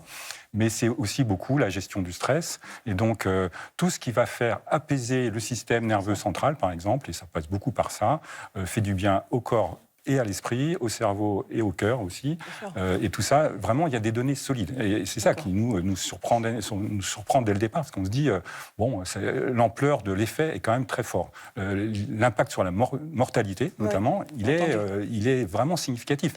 On ne devient pas immortel, mais on a des chiffres qui sont parlants, et on ne comprend pas toujours quels sont les mécanismes, mais en tout cas, c'est indéniable qu'il y a des résultats. S'apaiser, vous avez raison, parce que c'est vrai que ça donne envie de jardiner votre jardin, mais ça donne simplement envie aussi de mettre un transat dans votre jardin et de lire face à cette nature extraordinaire. Et c'est ça aussi qui apaise. Alors, vous disiez, on connaît de mieux en mieux. Effectivement, il y a une étude qui vient de paraître, qui a étudié justement dans les forêts la présence d'au moins 13 molécules de bien-être, explique la chercheure à l'origine de cette étude. Donc ça, on avance. Alors, ce qu'elle dit qu'on ne sait pas encore, par exemple, c'est quelles espèces sont concernées. Parce qu'elle dit, par exemple, les chênes, les hêtres, les marronniers, on ne sait pas si ça a les mêmes effets. Il y a une thèse qui est en cours, donc là aussi, on en apprendra plus. Donc effectivement, beaucoup d'études. Et ce qu'elle dit, c'est qu'on ne sait pas non plus, c'est combien de temps il faut passer dans une forêt pour constater des effets. On n'a pas besoin forcément d'y passer 8 heures ou de jardiner, parce qu'on n'a pas forcément le courage toute la journée. Un peu déjà, c'est bien ? 20 minutes. Ah, pas mal ça. C'est un petit peu le consensus actuel, c'est de passer 20 minutes par jour dans des espaces verts, des espaces forestiers. Les études montrent que les effets commencent à partir de 10-15 minutes, qu'ils s'installent à partir de 20 minutes. Et puis si on passe 2 heures par semaine en forêt, eh bien c'est là que les effets sont principaux. C'est jouable ça. 20 minutes, c'est possible. Hein, c'est beaucoup moins long que le temps qu'on passe sur les réseaux sociaux. Sur, à côté de chez nous, ça peut aller aussi. Oui, tout à fait. Du moment qu'il y a du vert et un peu de... Voilà. En fait, il y a plein de choses qui sont bonnes pour le système nerveux. Effectivement, il y a, comme le dit le professeur Pellissolo, les molécules que l'on va respirer, mais il y a aussi toute une série d'effets qui passent par nos sens. Il y a les formes, les couleurs visuellement qui vont apaiser. Il y a les sons. Il y a beaucoup d'études en ce moment sur les sons naturels, les chants des oiseaux, etc. Se mettre au contact avec la terre aussi, directement sur le sol. Donc, toutes ces dimensions sensorielles vont en fait amener un apaisement du système nerveux. Donc, 20 minutes déjà dans un petit coin de jardin, même sur un balcon végétalisé, c'est déjà très bien. Ça, c'est bien. Ça m'intéresse. Je vous remercie. C'est pour ça que je suis tellement apaisée. C'est pas possible. Oui. Il y a des choses très étonnantes. Vous parliez du toucher, enfin dans l'essence, le toucher. Il y a eu des comparaisons sur l'effet du niveau de stress qui découle du fait de toucher du bois. Je ne sais pas quelle expression, comparé à d'autres types de matériaux. Et clairement, toucher du bois, donc des arbres, sous une forme ou sous une autre, ça apaise. Évidemment, sur le moment, c'est un effet comme ça immédiat. Et c'est en le répétant et en diversifiant ces stimulations apaisantes, et notamment le verre, ça a aussi été étudié probablement. Alors l'explication peut-être de fond, c'est que on a été construit pour vivre et survivre dans la nature. Notre corps, qui est celui des Homo sapiens d'il y a 200, 300 000 ans, évidemment, il n'était pas fait pour vivre à Paris, dans le 18e arrondissement, avec des stimulations qui n'ont rien à voir. Et que donc, tout ce qui va nous rappeler, et puis nous conduire à aller chercher des espaces plutôt où on va trouver de quoi se nourrir, de quoi survivre, tout simplement, probablement, c'est codé dans notre cerveau pour dire c'est là qu'il faut aller. Et donc, pour aller vers ça, il faut que ça produise du positif. Et probablement, l'effet de ressenti que décrivait Gérard, je me sens bien, c'est parce qu'on a des signaux positifs de l'environnement. Thomas Busigny, je sais que vous avez créé un lieu de soins en pleine nature. Pourquoi ? Déjà pour moi. Ah oui, vous avez raison. Mais vous savez, quand on reçoit des patients... Un psychologue apaisé, c'est un patient apaisé. Bien sûr, ce métier n'est pas forcément facile. Quand on reçoit des patients toute la journée qui viennent déposer leurs souffrances, leurs difficultés, leur mal-être, il faut aussi pouvoir le recevoir. Et moi, j'ai commencé à pratiquer dans des parcs à Toulouse, quand je travaillais à Toulouse. Donc j'avais un cabinet en ville et puis j'emmenais mes patients dans des parcs. Et déjà, le fait d'être en côte à côte, dans la mobilisation physique, je me suis rendu compte que ça me permettait d'être moins envahi de la souffrance de mes patients, et puis que eux, ça leur permettait aussi d'élaborer autrement. Il y a vraiment quelque chose qui se passe dans ce déplacement physique et dans ce côte à côte qui est très différent du cabinet. Donc ça permet aux patients d'avoir un espace d'élaboration différent, et ça permet aux thérapeutes aussi de relationner différemment avec le patient. Le patient va dire des choses autrement quand il est en côte à côte par rapport à un face-à-face. Donc pourquoi avoir fait ce choix ? Parce que moi, ça me fait du bien d'être dehors. Donc dès que j'ai une pause entre deux patients, je vais au jardin. Donc déjà, moi, ça me permet de me ressourcer. Et puis, quand j'y suis avec eux, ça leur fait du bien, ça me fait du bien, et ça fait du bien au processus thérapeutique. Donc tout le monde en est bénéficiable. Et en plus, des études récentes ont montré que passer du temps en nature va augmenter notre sentiment d'appartenance à cette nature, parce qu'on va mieux la connaître, on va mieux pouvoir du coup se souvenir qu'on en fait partie, qu'on vient de là. Et donc après, on a aussi un rapport de comportement qui change vis-à-vis d'elle. On a envie d'en prendre soin autrement. Donc finalement, tout le monde est gagnant, le patient est gagnant, le thérapeute est gagnant, et l'environnement naturel est gagnant aussi, parce qu'il va bénéficier de cette gratitude et de cette reconnaissance de la part du patient. Donc c'est formidable, tout le monde y gagne. Julie, on vous a vu organiser des ateliers de jardinage, et on profite pour saluer dans le public Raphaël Monod, le jardinier avec lequel vous travaillez, qui est là. Est-ce que vous êtes dans la lumière, là ? Oui, ça va. Oui, c'est bien. À la base, Raphaël, vous êtes ingénieur agronome. Aujourd'hui, vous êtes quoi ? Vous êtes jardinier, vous êtes coach, vous êtes quoi ? Alors, au sein de l'association, j'ai plein d'étiquettes. Je suis responsable de l'association et je suis responsable aussi de la mise en œuvre de toutes les activités qu'on propose, parce qu'on a évoqué le jardin et c'est ce qu'on voit dans le reportage. Et en réalité, on fait aussi des ateliers de cuisine et de nutrition et de l'activité physique adaptée en extérieur. D'accord. Et donc, moi, j'organise tout ça. Et puis, je me garde le plaisir d'être aussi l'animateur jardinier qui encadre les ateliers de jardinage thérapeutique. Ouais. C'est avec que des femmes autour de vous. Moi, je dis ça, je dis rien, mais c'est vrai quand même. Je vais m'inscrire. Ça y est, voilà. Julie, on voit que on vient de l'entendre, c'est effectivement très complet, parce que vous cultivez aussi des fruits, des légumes, etc. Donc, il y a en plus une bonne alimentation à la clé de tout ça, qui est encore un facteur de bien-être. Exactement. Nous, on a vraiment conçu ce projet en voulant donc faire de la prévention, donc en voulant pouvoir remobiliser le corps avec l'activité physique et faire le lien avec l'alimentation, parce que les maladies chroniques, comme on en a déjà parlé. Il y a le côté activité physique, mais il y a aussi le côté alimentaire et essayer de tendre le plus possible vers le régime méditerranéen. Et c'est vrai que dès le départ, finalement, le jardin, ça nous est apparu comme un support très intéressant pour ça, parce qu'à la fois, donc, comme on en parle dans le documentaire, ça remobilise le corps et le met en mouvement. Et puis, comme on fait des jardins potagers, clairement, on produit des légumes. Les légumes sont à destination des patients. Donc, les patients vont pouvoir prendre ces légumes avec eux. Et on va coupler ça avec des ateliers de cuisine et de nutrition, dans lesquels on va apprendre à cuisiner les légumes qu'on a produits au jardin. Et puis, on va agrémenter ça de quelques petites astuces et puis quelques petits conseils aussi en termes de nutrition pour qu'ils comprennent aussi le lien entre la santé et une bonne alimentation. Et comme ça, ça nous permet finalement d'avoir une prise en charge relativement globale, puisqu'on agit sur l'alimentation, sur l'activité physique et sur quelque chose que je n'ai pas dit qui est aussi fondamental, c'est-à-dire le lien social. Oui, justement, parce qu'on pourrait penser effectivement qu'il y a moins de lien social dans les campagnes, etc. Mais en fait, on peut le maintenir tout à fait comme ça. On parlait de jardin thérapeutique, professeur Pellissolo, donc vous êtes, je disais, vous dirigez le service de psychiatrie de l'hôpital Albert Chenevier à Créteil, en région parisienne. Avec des jardins thérapeutiques pour les patients psy. Vous traitez des patients qui ont des schizophrénies, des bipolarités, des dépressions. La nature a un rôle à jouer dans les soins? Oui, alors c'est aussi quelque chose d'un peu nouveau, parce que d'habitude on met ça un peu de côté, mais vraiment on se convainc tous les jours que d'avoir cette activité sociale, en effet, parce que le jardinage tout seul, alors pour certains c'est sûrement un plaisir, mais il y a aussi l'aspect partage, de s'ouvrir donc à l'extérieur. C'est vrai que d'habitude les soins aussi médicaux c'est souvent en intérieur, donc là c'est bien de sortir, et puis du contact avec la nature. Il y a un élément dont on n'a pas encore parlé, c'est la temporalité, le fait de pouvoir en gros ralentir. Parce qu'on sait bien que notre société, avec tout ce qu'on sait comme outils et dérives qui en découlent, est dans le temps rapide, accéléré, l'attention qui est complètement explosée. Aujourd'hui, se recentrer sur l'environnement qui est par définition lent, les choses, le climat, la météo, tout ça, c'est de l'observation et du temps long. C'est vraiment bien pour reposer tout le monde. Et donc, ce qui permet, d'une part, d'avoir un objectif, parce que voilà, de pouvoir faire pousser des légumes, etc., c'est quand même un retour à quelque chose de fondamental, tout en ayant du soin autour. C'est vraiment un moment de partage et de retour à cette synchronisation avec la nature. Parce que c'est vraiment le lien, on dit, se ressourcer, c'est vraiment ça. Alors l'intérêt des activités en pleine nature, dans le vert, dans le bleu, tout ça, c'est immense pour chacun d'entre nous. Mais pour les personnes qui sont en situation de handicap, ça peut nécessiter des adaptations.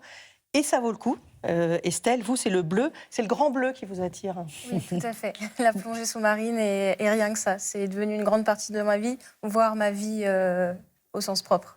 Bonsoir Estelle. Bonsoir, vous avez une histoire en plus particulière parce que vous avez découvert la plongée juste après un diagnostic de sclérose en plaques, en plus qui a été un peu compliqué parce que c'est lié aussi à la malformation depuis votre naissance, que vous avez un pied beau, c'est un cumul de plein de choses. J'ai un peu tiré la mauvaise loterie de la santé, du coup j'ai un polyhandicap et 2020 ça a été l'année de l'enfer où à littéralement 4 mois d'intervalle on m'a annoncé 5 ou 6 diagnostics différents.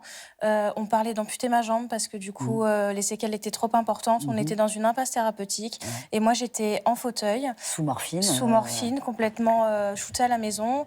Et de base, je suis infirmière urgentiste. Donc, j'étais bloquée à la maison, dans mon fauteuil, prisonnière, alors que mes collègues se battaient contre le Covid. Donc, une période où vraiment le moral était au fond. Et du coup, on imagine assez facilement que vous avez eu envie de vous changer les idées. Mais qu'est-ce qui vous a pris de choisir cette activité ? Le voisin qui habite au-dessus de chez mes parents en pratique. Et voyant ma détresse, en fait, il a insisté pour me faire découvrir cette activité. Mes parents m'ont encouragée. Mon conjoint a fait en sorte d'organiser les choses. Et puis, j'ai fait un baptême en 2021. Et depuis, ça ne s'est pas arrêté. Et vous êtes accro. Oui, complètement. Alors, vous avez des adaptations, mais vous plongez aussi avec des valides. Oui, tout à fait. Alors, moi, j'ai qu'une seule palme à cause de ma jambe. J'ai piqué du matériel de spéléologie pour le masque pour mon confort. J'ai piqué. Mignon. Et on vous voit là, l'image, bien sûr. C'est vous ici. C'est mes premières plongées en mer. Et du coup, j'avais besoin d'être tenue par des moniteurs. Vous voyez, les 3 autour de moi se relayaient régulièrement. Aujourd'hui, c'est plus le cas. Aujourd'hui, je me débrouille toute seule. Je fais ma petite vie. J'ai repris ma mobilité, ce qui me permet de faire des trucs assez fous. Je suis partie toute seule en Guadeloupe sans mes aidants, avec juste un groupe de copains à l'autre bout du monde. Vous ressentez quoi quand vous êtes dans l'eau? Vous devez sentir hyper libre et tout? Je suis libre, et puis ça me redonne l'innocence que le handicap m'a volée. Donc en fait, j'ai l'impression d'être une enfant de 5 ans dans un magasin de Noël. Vraiment, c'est... C'est bien dit. C'est magique. Et vous prenez aussi des photos? Oui. Vous avez rencontré des petites choses un peu étranges dans les abysses. On va voir une photo. Vous avez quand même... Alors, pardon, je découvre. Vous avez pris en photo votre premier nudibranche. Et pas flou, en plus. Ah non, mais la photo, elle est dingue, d'ailleurs. Mais qu'est-ce que c'est que cette chose? C'est des petites limaces colorées qui peuplent nos fonds marins et qui, en fait, il y en a autant que les Pokémon. Ça ressemble aux Pokémon. Et c'est vraiment un petit... un petit attrait du plongeur. On a une sacrée bande à aimer ces petites bestioles. Mais c'est un échappatoire de fou pour vous, quoi. Ah oui, complètement. Et il y a eu des progrès par rapport à votre handicap grâce à la plongée, du coup? Ah oui, complètement. Ça a été intégré à mon parcours de soins, d'ailleurs, avec les médecins. Ce qui m'a permis, du coup, de récupérer en rééducation. Après moult opérations, je suis sortie de mon fauteuil roulant. Je marche. J'ai pu arrêter la morphine aussi. Donc vraiment, c'est comme si on avait fait on-off avec tous mes problèmes de la vie. C'est un petit peu ma petite bulle d'oxygène dans mon chaos. Donc mentalement, vraiment, ça vous a fait un déclic exactement. Spectaculaire. Et aujourd'hui, vous voyez, je récupère tout ce que, entre guillemets, le handicap m'a volé, que ce soit le fait de me projeter, le fait de vivre tout simplement, d'avoir des aventures. Estelle, la petite sirène. Voilà. Franchement, c'est merveilleux. Merci, vraiment, ça donne beaucoup d'espoir. Merci. Estelle a évoqué ces animaux marins, enfin ces petites limaces là, enfin ces trucs extrêmement sympathiques. Mais on n'a pas forcément tous le contact avec ces animaux marins. Mais nudibranche, pardon. Mais rien que de s'occuper d'un chien, d'un chat, de monter sur un cheval, c'est une reconnexion avec la nature qui apporte quelque chose. Oui, tout à fait. En fait, la nature, c'est plein de choses. Alors, on considère souvent que la nature, c'est le grand tout, c'est la montagne, c'est la forêt. Mais en fait, nous, on a l'habitude de dire que l'écothérapie, c'est le travail avec la nature en tout ou en partie. Donc, effectivement, ça peut être travailler en montagne, en forêt, dans l'océan, mais ça peut être aussi travailler avec des éléments de la nature. Donc, dans le jardinage, on peut travailler avec une fleur, un légume, mais on va aussi pouvoir travailler avec un légume. Oui. Expliquez-moi, s'il vous plaît. Je suis collègue avec une cause. Vous, avec la nudibranche, ça va. Mais avant d'avoir le légume, il y a tout un process. Donc, il y a prendre soin de la terre, il y a préparer le terrain, il y a semer une graine, il y a aider cette graine à germer, il y a cultiver la patience. Et tout ça, ce sont des dimensions qui sont généralisables dans notre vie. Qu'est-ce que ça veut dire préparer le terrain d'un projet? Qu'est-ce que ça veut dire semer les graines? Qu'est-ce que ça veut dire avoir la patience que cela pousse? Parfois, ça pousse pas, parfois ça pousse, parfois ce qui pousse n'est pas ce qu'on attendait. Et donc, le jardin est une vraie métaphore de notre vie. Exactement. Et donc, on peut travailler avec des légumes, avec des fleurs, et on peut travailler avec des animaux. Donc, ce qu'on appelle les thérapies à médiation animale font partie de l'écothérapie. Et donc, c'est pas mal développé en France, hein, les thérapies à médiation équine. On travaille avec les chevaux, les chiens. Pour quel type de patients? Ça se développe beaucoup pour les enfants, notamment les enfants polyhandicapés, les enfants avec des troubles du développement, les enfants autistes. On va avoir des travaux avec les petits animaux en maison de retraite, avec les personnes âgées, des chiens, des lapins. On a vu aussi le travail avec des ânes. Enfin, il y a, voilà, des animaux domestiques vont être associés au travail parce qu'eux aussi font partie de la nature. Et en fait, on se rend compte que la nature, c'est plein de choses. C'est les végétaux, c'est les animaux, c'est les humains. Et puis, c'est aussi la terre, l'eau, le ciel. Voilà, comme dit Philippe Descola, c'est tout un tas d'éléments biotiques et abiotiques qui font ce grand tout nature. Il y a aussi l'exposition à la lumière, quand même, qui est importante, parce que on sait que sur le mental, c'est extrêmement important. Oui, alors la lumière du soleil, puisqu'on y a maintenant des lampes, etc., pour faire semblant, mais c'est toujours mieux à l'extérieur. Donc on sait que c'est très bon pour le sommeil, quand on a notamment des troubles du rythme du sommeil, qu'on dort trop en décalé, et aussi pour certaines dépressions. Et je crois que d'une manière générale, c'est aussi une façon de resynchroniser, là toujours, son organisme avec l'extérieur, de se mettre en rythme synchronisé, et puis d'avoir aussi, il y a l'aspect de se sentir... oui, dans le même tempo. C'est vraiment ça. Et le rythme des saisons, de la journée, etc., c'est vraiment essentiel pour en fait, sortir de boucles un petit peu, alors qui sont liées au travail, qui sont liées au mode de vie, et dans lesquelles, par exemple, la dépression nous enferme aussi. Donc l'extérieur, la lumière du jour, si on peut cumuler une activité comme ça, plaisante, proche des éléments, et un peu d'accompagnement social, là, on a tout gagné. L'activité physique, à son rythme, parce qu'évidemment, on dit, on peut préconiser là aussi les 20 ou 30 minutes par jour, etc. Mais n'importe quel type d'activité, du moment que ça permet de bouger et de faire notamment travailler la circulation sanguine, faire baisser le niveau d'inflammation, enfin tout ça, c'est aussi bien pour le cerveau, le cœur, l'ensemble des artères, et donc on a tout à gagner. Je reviens sur ce que vous disiez, les animaux maintenant dans les EHPAD. Là aussi, on a beaucoup évolué parce que les animaux, ils n'étaient pas du tout souhaités dans les hôpitaux pour des raisons d'hygiène. Enfin, on a toujours eu très peur. On refusait toujours que les patients aient des animaux domestiques avec eux. On évolue aussi là-dessus. Oui, enfin, c'était le cas. Enfin, amener la nature dans les centres hospitaliers, comme le disait le professeur Pedicolo, c'était le cas. Il suffit de se souvenir au Moyen-Âge, les jardins, les jardins des simples, etc. Donc, en fait, la nature faisait partie. Puis, on l'a perdu, et puis là, on la redécouvre, et on se rend compte que, effectivement, ça nous a beaucoup manqué. Et donc, on autorise aujourd'hui de faire rentrer des végétaux, des animaux dans les centres de soins, et il était grand temps. Ça a beaucoup changé.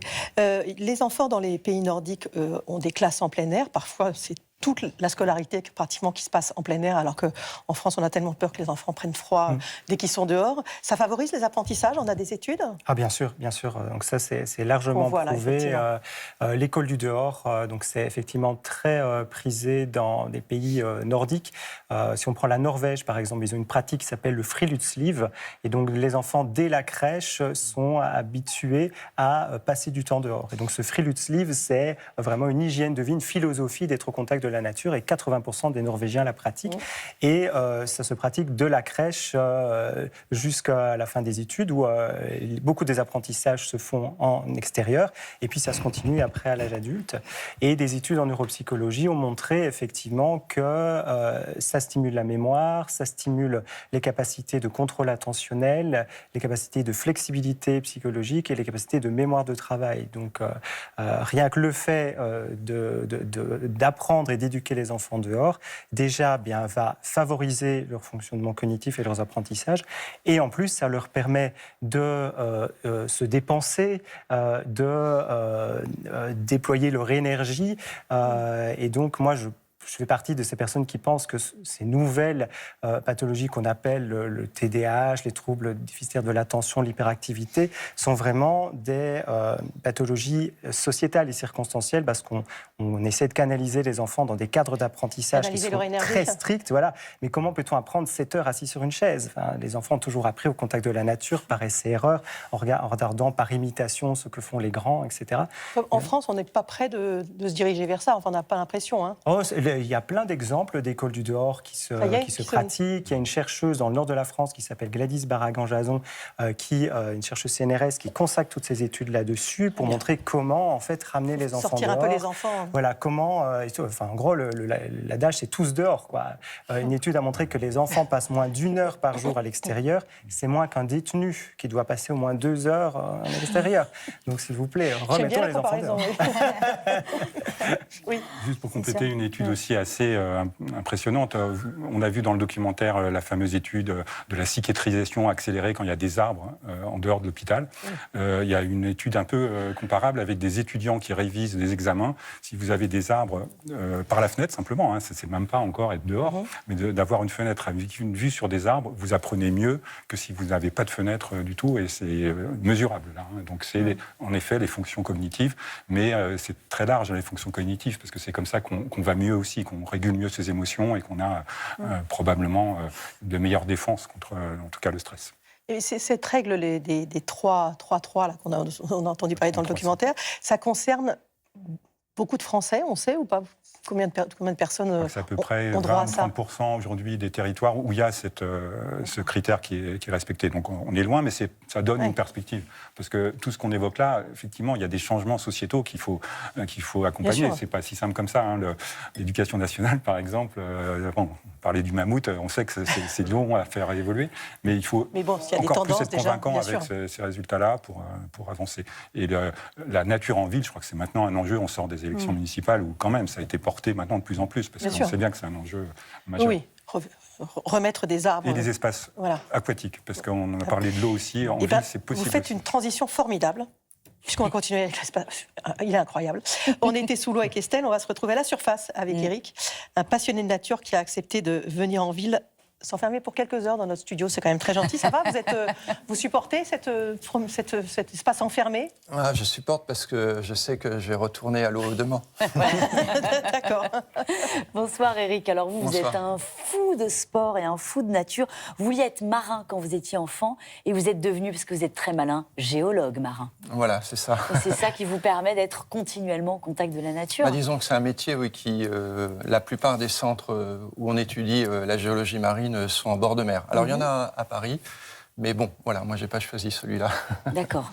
Oui, comme par hasard. Voilà, comme par hasard. Donc vous, alors qu'est-ce que vous faites comme sport de mer? Parce qu'il a tout fait. Hein.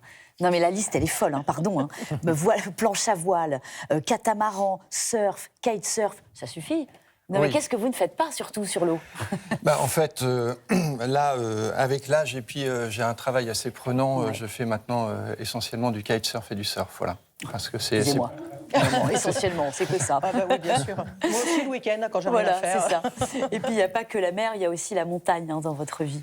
Oui, il y a la montagne. Alors, ce qu'il faut savoir, c'est que moi, effectivement, la mer m'apporte énormément de choses. Ouais. Voilà, ça me rend, je pense, beaucoup plus fort. Et par contre, c'est vrai que pendant la période... Pourquoi ça vous rend plus fort? Ça veut dire quoi? C'est-à-dire, comme ça a déjà été expliqué, s'il y a le moindre problème, je pars avec mon problème sur l'eau, et quand je reviens, je me dis, mais il est où le problème, en fait? Il a coulé. Voilà, c'est ça, il s'est dissous. Oui, c'est ça. Voilà. Donc ça vous rend plus fort, ça vous apaise, et la montagne, ça vous apporte quoi? Alors la montagne, en fait, déjà, je trouve que c'est pas mal, quand on est un peu passionné comme moi, de tenter un petit peu le sevrage, de se dire, est-ce qu'on est quand même capable de se séparer de la mer une fois de temps en temps. Ok. C'est pas mal aussi pour mon entourage, parce que je dois reconnaître que c'est assez prenant. Et puis aussi, l'été, on est dépossédé un petit peu des bords de mer. C'est-à-dire, moi, je navigue vraiment toute l'année, tout l'hiver, dans des conditions assez rudes où il n'y a pas grand monde sur la plage. Et c'est vrai que l'été, on a perdu ses repères. Bien sûr, avec les touristes, places, sur les parkings, vous fuyez etc. un peu. Voilà. Et donc, la période estivale, c'est le moment justement d'aller marcher en montagne et de se retrouver seul face à la nature, ou accompagné, bien accompagné, mais disons en petits groupes. Et ça fait un bien fou. Et puis aussi psychologiquement, parce que ça m'apporte, c'est-à-dire que pour organiser une vie professionnelle, familiale et sportive et en contact de la nature, il faut être assez bien organisé. Et donc, je regarde beaucoup la météo marine. Et quand je suis en mer, quand je suis en montagne, là, je lâche tout. De toute façon, il n'y a pas de connexion. Il n'y a plus de téléphone, il n'y a plus rien. Et donc là, c'est le lâcher-prise total. Vous avez vu un grizzly, il paraît. Non mais pardon, mais moi ça... On passe du nudibranche là au Ouais, c'est ça. C'est aussi un petit peu les animaux sur C'est nos amis les bêtes mais... ici. Mais non, mais vous avez vu un grizzly? Oui. Ça va, ça s'est bien passé? Ça s'est très bien passé. Bon, là, la photo là, que vous voyez, elle a été prise dans un endroit où il y a énormément de saumons. Ouais. Donc, Ça, c'est votre photo, hein. On précise, hein. Non, mais quand même. On a aussi des grands photographes, quoi. Absolument. Et donc les animaux, en fait, font ce qu'on appelle de l'hyperphagie. Ça veut dire qu'ils mangent beaucoup? Énormément. C'était où, pardon, excusez-moi, juste pour Alors savoir. là, c'est... Où je n'irai pas. On est en Alaska, ça s'appelle Katmai. D'accord, ok. Donc Katmai, c'est plus grand que plusieurs départements français et on y va juste en avion ou en bateau. D'accord, donc puis le petit pote, il était là, il mangeait tout plein de saumon, c'est ça, en gros? Mais en fait, il y en a plein. Hein. De grizzly ou de... Oui, de grizzly, oui. Ah oui, il y en a énormément. Ouais. Ah d'accord, ok. Voilà, donc ils ne sont pas trop inquiétants parce qu'ils sont très bien alimentés. D'accord, ok. Mais vous n'avez pas eu peur du tout? Alors, en fait, d'abord, le site est un peu particulier parce qu'il y a un numerus clausus, il y a très peu de gens qui ont le droit d'y aller. Il faut s'inscrire très longtemps à l'avance. Et nous, comme on est des petits Français, on n'avait pas trop de sous, donc on a couché en tente. Et en pleine nature donc, sauvage. Il y a un petit camping comme ça, avec des grilles électriques autour. Et là, c'est vrai que quand on se blottit dans le duvet, j'étais avec un de mes enfants. Ouais. On se dit, on va se détendre. Voilà, donc là, je reconnais qu'il y a une petite appréhension au moment de se blottir dans le duvet. Je ne sais pas pourquoi, parce qu'en plus, dans le duvet, on ne peut plus trop bouger. On se dit... Vous êtes un peu saucissonné. On voit bien pourquoi. En tout cas, vous êtes bien connecté à la nature sauvage, là. Donc, bien saucissonné dans le duvet. Et puis après, il y a Alfred qui débarque. Donc, vraiment, c'est de très belles vacances avec vous. Mais est-ce que ça vous a aussi aidé à traverser des coups durs, cette plongée, cette immersion dans la nature comme Alors, ça moi, bon, voilà, dans ma vie, je suis aussi scientifique et je travaille dans l'environnement. Et j'ai développé une forme d'éco-anxiété. Eh oui.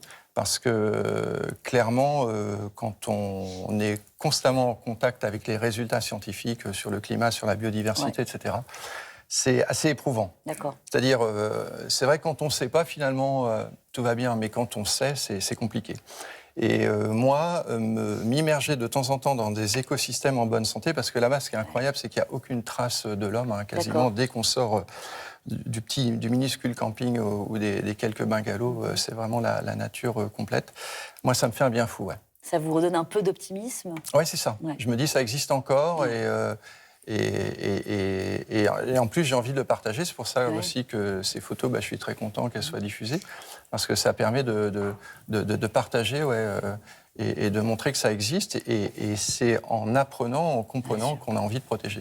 Et grâce à vous, on comprend, parce que vous êtes l'auteur de 2 livres, bientôt 3. Oui. En tout cas, les 2 premiers livres, Et la mer monte et La mer contre-attaque aux éditions Plume de Carotte. Et puis le 3e qui va sortir là. Le 3e, alors les livres que vous avez cités, c'est des livres pour adultes, voilà, ou pour adolescents. Et donc là, on a voulu viser, c'est un challenge des enfants plus jeunes, c'est la tranche 8-12 ans, les sensibiliser au changement climatique sans les inquiéter. Ouais. Et donc ça va sortir à la fin du mois de mai 2026, dans très peu de temps. Okay. C'est parti chez l'imprimeur. Ok, voilà. Merci beaucoup. Il s'appelle comment le livre? Mon carnet de bord de mer. Très bien, merci beaucoup en tout cas. Merci. On parle d'éco-anxiété. Antoine Pellissolo, un de vos livres, Les émotions du dérèglement climatique, qui est paru chez Flammarion, fait écho à ce témoignage. C'est vrai qu'on est nombreux à être éco-anxieux aujourd'hui, et notamment les jeunes, mais est-ce que du coup, se relier comme ça à la nature, est-ce que paradoxalement, ça ne peut pas augmenter notre conscience justement de cette fragilité du vivant et augmenter encore notre éco-anxiété? Ça pourrait, parce qu'en effet, le constat, alors que vous pouvez aller suffisamment loin pour ne plus avoir les effets de l'homme, mais c'est vrai que beaucoup de personnes que j'ai rencontrées, et des patients qui consultaient pour cette angoisse de l'avenir, de notre environnement et de notre propre avenir, venaient du constat de tout ce qui a été transformé, gâché. Notamment, je me souviens de patients qui décrivent le plastique dans le monde entier, dans la mer, etc. Et effectivement, le but, c'est pas d'aller juste se confronter à ça et malheureusement être encore plus angoissé. C'est plutôt se dire, qu'est-ce que je peux faire en fait moi-même. Et heureusement, le fait de passer à l'action, c'est pas suffisant, évidemment, chacun à son niveau, mais c'est prendre sa part, comme on dit.